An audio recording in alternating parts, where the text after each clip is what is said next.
आज का पहला प्रश्न है, ईश्वर चंद्र विद्यासागर ने किसके लिए अभियान चलाया? दास प्रथा पर रोक, हिंदू विधवा पुनर्विवाह, राष्ट्रीय एकीकरण, स्वतंत्रता संघर्ष में अहिंसा या इनमें से कोई नहीं। इसका सही उत्तर है हिंदू विधवा पुनर्विवाह। ये हिंदू विधवा पुनर्विवाह जो है 1856 ईस्वी में इसे पारित किया गया था। यदि हम बात करें दास प्रथा पर रोक तो एलन बरो ने दास प्रथा पे रोक लगाई थी। अगले प्रश्न पे बढ़ते हैं। अगला प्रश्न है, भारत में जैव विविधता अधिनियम किस वर्ष पारित किया गया था? 2000, 2002, 2010, 2017 इनमें से कोई नहीं। इसका सही उत्तर है 2002। अब यहाँ पे हम लोग देखते हैं वन्यजीव संरक्षण अधिनियम, ये 1972 में आता है। वन्यजीव और उनके आवासों की सुरक्षा के लिए इसे लाया गया था। जल प्रदूषण की रोकथाम और नियंत्रण के लिए अधिनियम 1974 में आया। जल निकायों की सुरक्षा के लिए वन संरक्षण अधिनियम 1980 में आता है। वनों की कटाई को रोकने के लिए पर्यावरण संरक्षण अधिनियम 1986 में आता है। पर्यावरण की सुरक्षा और सुधार के लिए एक व्यापक कानून है। राष्ट्रीय मानवाधिकार आयोग अधिनियम 1993 में आता है, मानवाधिकार की रक्षा के लिए। जैविक विविधता अधिनियम 2002 में आता है, जैविक संसाधनों के सतत उपयोग और संरक्षण के लिए। सूचना का अधिकार अधिनियम RTI 2005 में आता है, सरकारी कार्यों में पारदर्शिता और जवाबदेही के लिए। शिक्षा का अधिकार अधिनियम RTE 2009 में आता है, जिसमें 6 से 14 वर्ष की आयु के बच्चों के लिए मुफ्त शिक्षा बात की जाती है। लोकपाल और लोकायुक्त अधिनियम 2013 में आता है, भ्रष्टाचार से निपटने के लिए एक वैधानिक संस्था है। बढ़ते हैं आगे। प्रश्न है, राष्ट्रीय मस्तिष्क अनुसंधान केंद्र यानी नेशनल ब्रेन रिसर्च सेंटर कहाँ स्थित है? मानेसर हरियाणा, बेंगलुरु, पुणे, हैदराबाद या इनमें से कोई नहीं। इसका सही उत्तर है मानेसर हरियाणा में है राष्ट्रीय मस्तिष्क अनुसंधान केंद्र। अब यहाँ देखिए, भारतीय कृषि अनुसंधान संस्थान की बात की जाए तो नई दिल्ली में है। केंद्रीय गन्ना अनुसंधान संस्थान कोयम्बटूर में है। केंद्रीय तंबाकू अनुसंधान संस्थान राजमुंदरी में है। केंद्रीय खाद्य प्रौद्योगिकी संस्थान मैसूर में है। आलू अनुसंधान संस्थान शिमला में है। भाभा परमाणु अनुसंधान केंद्र ट्राम्बे मुंबई में है। Tata institute of fundamental research ये मुंबई में है। राष्ट्रीय भूभौतिकी अनुसंधान संस्थान हैदराबाद में। प्लाज्मा अनुसंधान संस्थान गुजरात में। पर्यावरण वानिकी और उद्योग केंद्रीय वन अनुसंधान संस्थान देहरादून में है। राष्ट्रीय पर्यावरण इंजीनियरिंग अनुसंधान संस्थान नागपुर में है। भारतीय सर्वेक्षण विभाग देहरादून। केंद्रीय चमड़ा अनुसंधान संस्थान चेन्नई। कपड़ा उद्योग अनुसंधान संस्थान अहमदाबाद। अखिल भारतीय आयुर्विज्ञान संस्थान नई दिल्ली। भारतीय औषधि अनुसंधान संस्थान लखनऊ। केंद्रीय भवन निर्माण अनुसंधान संस्थान रुड़की। ये सब इम्पोर्टेंट हो जाता है। बढ़ते हैं आगे। अगला प्रश्न है, भारत में प्रोजेक्ट स्नो लेपर्ड यानी हिम तेंदुआ किस वर्ष प्रारंभ किया गया था? 1973, 1992, 2009, 2014 इनमें से कोई नहीं। सही उत्तर है 2009। 1992 में आया था प्रोजेक्ट एलिफेंट।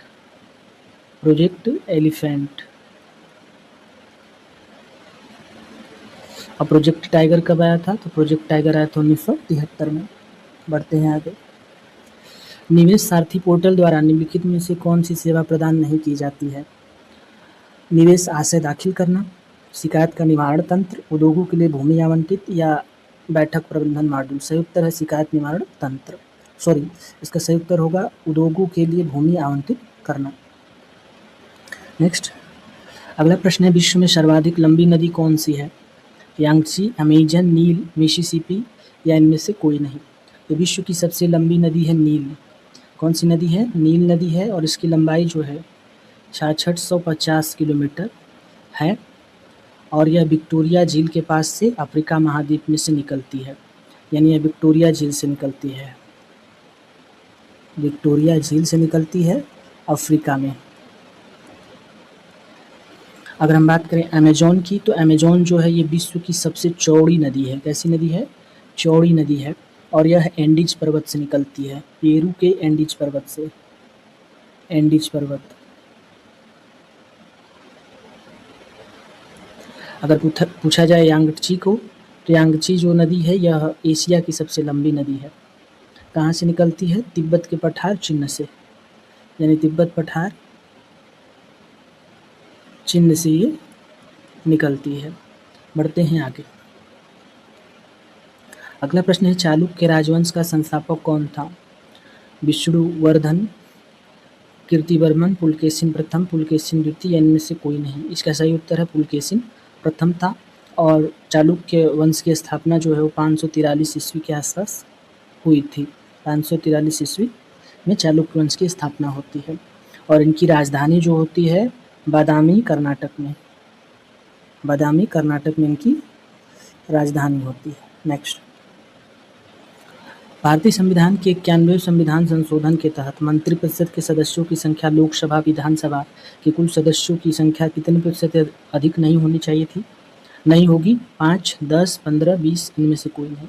तो 15% से अधिक नहीं होनी चाहिए।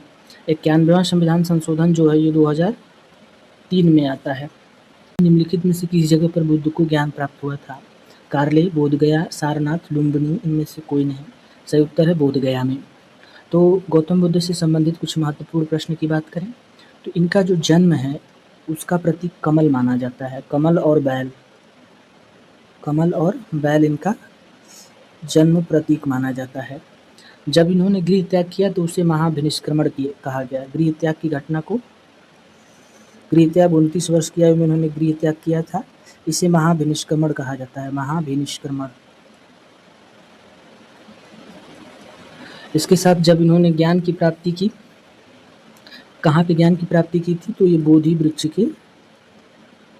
वृक्ष के नीचे ज्ञान की प्राप्ति की थी और ये निरंजना नदी तट था, यानी निरंजना नदी थी, उसी के तट पे इन्होंने बोधि वृक्ष के नीचे ज्ञान की प्राप्ति की। स्थान था गया, बिहार। इन्होंने पहला उपदेश दिया जिसे हम धर्मचक्र प्रवर्तन के नाम से जानते हैं। धर्मचक्र प्रवर्तन, इनके पहले उपदेश को धर्मचक्र प्रवर्तन कहा जाता है और पहला उपदेश इन्होंने कहाँ दिया था? सारनाथ में। इनकी मृत्यु को महापरिनिर्वाण कहा जाता है। महापरिनिर्वाण कहा जाता है, ठीक है। और इनकी मृत्यु जो होती है वो कहाँ होती है? कुशीनगर में होती है। जन्म कहाँ होता है? लुम्बिनी, नेपाल में। वर्तमान में लुम्बिनी कहाँ है? नेपाल में है। और अगर हम वर्ष की बात करें तो 563 ईसा पूर्व में, 563 ईसा पूर्व में जन्म होता है। और इनकी मृत्यु की बात करें तो 80 वर्ष की आयु में 483 ईसा पूर्व में इनकी मृत्यु हो जाती है। चलिए बढ़ते हैं आगे।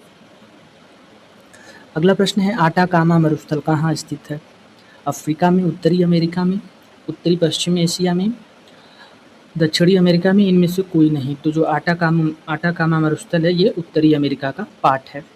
अब यहाँ पे कुछ अगर हम मरुस्थल की बात करें कहाँ स्थित है, जैसे सहारा मरुस्थल। सहारा मरुस्थल जो है ये उत्तरी अमेरिका में पड़ता है, यानी कि उत्तरी अफ्रीका में, तो नॉर्थ अफ्रीका में पड़ता है। इसके साथ साथ आप याद रखिए गोबी मरुस्थल, गोबी, ये भी पूछा जाता है। गोबी मरुस्थल जो है मंगोलिया, चिन्ह में, मंगोलिया कहाँ पे? चिन्ह में। कालाहारी जो है बोत्सवाना, नामीबिया और दक्षिण अफ्रीका में।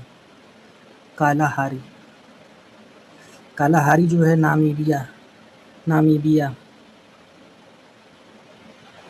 नामीबिया, बोत्सवाना और दक्षिण अफ्रीका। इसके साथ साथ आप याद रखिए पेटोगानिया मरुस्थल जो है ये अर्जेंटीना का पार्ट है। अर्जेंटीना, यानी ये अर्जेंटीना में पड़ता है। थार मरुस्थल इंडिया और पाकिस्तान में पड़ता है। चलिए आगे बढ़ते हैं। नेक्स्ट क्वेश्चन है व्यपगत की नीति यानी हड़प नीति का संबंध किससे है? लॉर्ड डलहौजी से, लॉर्ड कॉर्नवालिस से, लॉर्ड रिपन से, चेम्सफोर्ड से, या इनमें से कोई नहीं। तो जो हड़प नीति का संबंध है लॉर्ड डलहौजी से है। हम जानते हैं लॉर्ड डलहौजी जो है 1848 से लेकर 1856 तक इसका कार्यकाल रहा है। ये जो हड़प नीति थी इसका मुख्य उद्देश्य था कि ब्रिटिश ईस्ट इंडिया कंपनी भारतीय रियासतों पे ब्रिटिश साम्राज्य मिलाकर अपने साम्राज्य में क्या करना चाहती थी? विस्तार करना चाहती थी। और इसके तहत जो सर्वप्रथम हड़पा गया भारत का राज्य था वो सतारा था सबसे पहला। कब इसे हड़पा गया था? 1848 में। फिर उसके बाद जयपुर,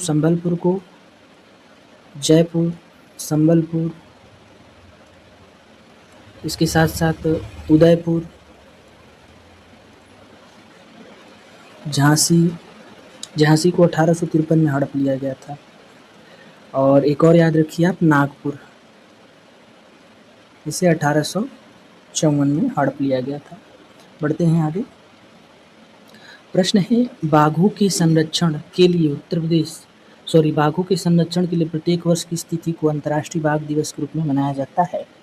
5 जून, 22 अप्रैल, 29 जुलाई, 1 अप्रैल, इनमें से कोई नहीं। तो इसका सही जवाब है 29 जुलाई को। 5 जून को विश्व पर्यावरण दिवस मनाया जाता है, 22 अप्रैल को पृथ्वी दिवस मनाया जाता है, 1 अप्रैल को फूल डे यानी मूर्ख दिवस। अब यहाँ पे हम लोग जुलाई के इम्पोर्टेंट डेज देखते हैं। जैसे 1 जुलाई को राष्ट्रीय चिकित्सक दिवस मनाया जाता है और 1 जुलाई को चार्टर्ड अकाउंटेंट दिवस भी मनाया जाता है, 1 जुलाई को जीएसटी दिवस भी मनाया जाता है, 2 जुलाई को विश्व खेल पत्रकार दिवस, 2 जुलाई को विश्व यूएफओ दिवस भी मनाया जाता है, 6 जुलाई को विश्व जूनोसिस दिवस, 11 जुलाई को विश्व जनसंख्या दिवस, 12 जुलाई को मलाला दिवस, 15 जुलाई को विश्व युवा कौशल दिवस, 17 जुलाई अंतर्राष्ट्रीय न्याय दिवस, 18 जुलाई नेल्सन मंडेला अंतर्राष्ट्रीय दिवस, 22 जुलाई को राष्ट्रीय ध्वज अंगीकरण दिवस, 23 जुलाई को राष्ट्रीय प्रसारण दिवस, 26 जुलाई कारगिल विजय दिवस है, 28 जुलाई विश्व प्राकृतिक संरक्षण दिवस और 28 जुलाई को ही विश्व हेपेटाइटिस दिवस मनाया जाता है, 29 जुलाई को अंतर्राष्ट्रीय बाघ दिवस हो गया और 30 जुलाई को अंतर्राष्ट्रीय मित्रता दिवस। नेक्स्ट, अगला है पारिस्थितिकी किसका अध्ययन करती है? तो जीवों और उनके पर्यावरण के बीच के संबंधों का, केवल जीवों का, केवल पौधों का, केवल जलवायु का, इनमें से कोई नहीं। तो ये जीवों और उनके पर्यावरण के बीच के संबंधों का अध्ययन है पारिस्थितिकी। अगला प्रश्न है, उर्दू साहित्य का पहला ज्ञानपीठ पुरस्कार किसे दिया गया था? अख्तर रोमानी, मुनव्वर राणा, रघुपति सहाय या फिर रामधारी सिंह दिनकर, इनमें से कोई नहीं। तो अगर हम लोग बात करें उर्दू साहित्य का पहला ज्ञानपीठ पुरस्कार किसे मिला था, तो इनमें से कोई भी सही नहीं है। इसका सही उत्तर हो जाएगा फिराक गोरखपुरी। फिराक गोरखपुरी, इन्हें उर्दू साहित्य का पहला ज्ञानपीठ पुरस्कार दिया गया था 1969 में और इनकी जो रचना थी गुल ए नगमा के लिए, गुल ए नगमा। ठीक है। अगर हम बात करें पहला ज्ञानपीठ पुरस्कार किसे मिला था, तो जी शंकर कुरूप को मिला था। जी शंकर कुरूप को मिला था और ये मलयालम लेखक हैं, मलयालम लेखक हैं। इन्हें कब मिला था? 1965 में। अगर बात करें हिंदी का पहला ज्ञानपीठ पुरस्कार किसे मिला था, तो सुमित्रा नंदन पंथन को। सुमित्रा नंदन पंत को हिंदी का मिला था पहला ज्ञानपीठ पुरस्कार चिदम्बरा रचना के लिए। कब? 1968 में। और यदि हम बात करें पहली ज्ञानपीठ महिला विजेता कौन थी, तो आशापूर्णा देवी थी। और कब थी? 1976 में इन्हें मिला था बंगाली भाषा के लिए। ठीक है, बढ़ते हैं आगे। अगला प्रश्न है, उत्तर प्रदेश राज्य ललित कला अकादमी लखनऊ संस्कृत विभाग के अंतर्गत डैश संस्था है? कोई एक स्थापित स्वत्वशासित संस्था है। 1960, 1962, 1964, 1966। तो जो राज्य ललित कला अकादमी है इसकी स्थापना 1962 में होती है। नेक्स्ट, अगला प्रश्न है, निम्नलिखित में से कौन सा जिला अलीगढ़ मंडल का हिस्सा नहीं है? एटा, कासगंज, बदायूं, हाथरस। तो इसमें बदायूं नहीं है, बाकी एटा, कासगंज, हाथरस और अलीगढ़ 4 जिले आते हैं अलीगढ़ मंडल में। अगर हम बात करें बदायूं किस मंडल में आता है, तो बदायूं बरेली मंडल में आता है। कौन से मंडल में आता है? बरेली मंडल में। इसमें जो है 4 जिले इसमें भी आते हैं। एक तो बरेली हो गया, बदायूं हो गया, इसके साथ पीलीभीत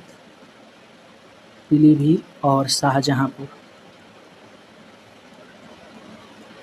ये 4 जिले किसके अंतर्गत आते हैं? बरेली मंडल के अंतर्गत आते हैं। आजमगढ़ के अंतर्गत आजमगढ़, बलिया, मऊ आता है। गोरखपुर के अंतर्गत गोरखपुर, देवरिया, कुशीनगर, महाराजगंज। वाराणसी मंडल के अंतर्गत वाराणसी, चंदौली, गाजीपुर, जौनपुर आता है। और लखनऊ मंडल के अंतर्गत लखनऊ, हरदोई, लखीमपुर खीरी, रायबरेली, सीतापुर, उन्नाव आता है। और यदि हम बात करें चित्रकूट के अंतर्गत, तो बांदा, चित्रकूट, हमीरपुर, महोबा आता है। नेक्स्ट, प्रसिद्ध बांसुरी वादक हरिप्रसाद चौरसिया का जन्म कहाँ हुआ था? Hazratganj, Lucknow, park street, Kolkata, Loknath, Allahabad, Lokhandwala, Mumbai. तो सही उत्तर लोकनाथ, इलाहाबाद में हुआ था। अब यहाँ पे हम लोग प्रसिद्ध तबला वादक देखते हैं और उनका जन्म स्थान। जैसे पंडित किशन महाराज का जन्म स्थान कबीर चौरा वाराणसी में हुआ था और ये बनारस घराना से संबंधित है। पंडित कंठे महाराज का जन्म स्थान वाराणसी घराना है और बनारस घराना ही है। पंडित शांता प्रसाद मिश्र यानी इन्हीं को गुद्दई महाराज बोला जाता है। इनका जन्म स्थान वाराणसी कबीर चौरा है और घराना कौन सा था? बनारस घराना। उस्ताद अहमद जान थिरकवा जन्म स्थान लखनऊ, घराना इनका फर्रुखाबाद, बनारस शैली से भी संबंधित थे। पंडित अनोखेलाल मिश्र, इनका जन्म स्थान वाराणसी था, इनका घराना बनारस का था। पंडित राम सहाय बनारस घराने के संस्थापक थे और वाराणसी में जन्म स्थान। उस्ताद वाजिद हुसैन खां, इनका घराना लखनऊ घराना था। पंडित कुमार बोस, बनारस घराना। नेक्स्ट अगला है उत्तर प्रदेश का देवबंद आंदोलन कहाँ शुरू हुआ था? मुजफ्फराबाद, मेरठ, आगरा, सहारनपुर या इनमें से कोई नहीं। तो सही उत्तर इसका सहारनपुर।